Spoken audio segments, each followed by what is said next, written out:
ถ้าทุกคนอยากเทรดมีกำไรนะทุกคนต้องเห็นแบบนี้ก่อนที่ออเดอร์หนึ่งที่เราจะออกไปเนี่ยเราต้องได้รู้ก่อนว่าออเดอร์ที่เราจะออกไปเนี่ยมันย้อนหยังเดี๋ยวค่อยจะไปเทรดให้เบิ่งมาเดี๋ยวเรามาเบิ่งนำกันเนาะว่าก่อนที่เราจะออกออเดอร์ใดออเดอร์หนึ่งเนี่ยสาเหตุที่เราออกไปเนี่ยมันย้อนหยังฉะนั้นเดี๋ยวเรามาเบิ่งนำกันคนเนาะว่าเราจะสามารถเทรดแล้วก็วิเคราะห์ตลาดได้หรือบ่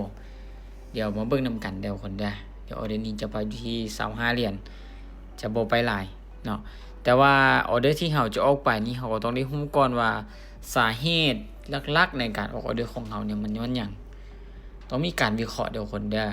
คือค่อยก็ได้เทรดมาเนาะในมื้อนี้ก็มีกำไรน้อยนึงเนาะคนเนาะถือว่าบ่หลายเนาะก็มีได้มีเสียอยู่เนาะแต่ว่าทุกออเดอร์ที่ค่อยออกไปเนี่ยก็ล้วนแล้วแต่ต้องมีการวิเคราะห์ข้างนั้นคนละเดี๋ยวมาเบิ่งนำกันทุกคนเด้อเดี๋ยวมาเบิ่งนำกันสาเหตุที่เราเข้าไปย้อนหยังทุกคนเด้อมาออเดอร์นี้ขายเลยเด้อขายเลยเดี๋ยวมาเบิ่งนำกัน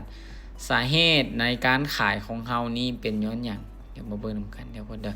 สาเหตุในการขายของเรานี่คือเราเบิ่งในโซนในลักษณะของตลาดในปัจจุบันนี่เป็นแนวโน้มหลายก่อนเนาะซึ่งเราสังเกตได้จากไสเนาะสังเกตเบิ่งจากจุดนี้ของตลาดกำลังปรับตัวลงมาเนาะค่อยเชื่อมั่นว่ามันจะลงมานี่อันนี้สาเหตุที่ค่อยขายหลักๆฉะนั้นไผก็ตามแต่คันนับว่ายักษ์เชษมีกำไรเนาะเจ้าต้องได้รู้ว่าออเดอร์ที่เจ้าจะออกนี่มันย้อนสาเหตุหยัง1ค่อยเบิ่งจากแนวโน้มของตลาด2ค่อยเบิ่งจากแห่งเทียนฉะนั้นเนาะคนเนาะไผที่ยักษ์เชษมีกำไรเนาะเจ้าต้องได้เห็นแบบนี้ก่อนเจ้าต้องได้รู้แบบนี้ก่อนเห็นบ่สุดท้ายเด้วินได้ตามเป้าเทรดมีกำไรตามเป้าแล้วเฮาก็สามารถอยู่ได้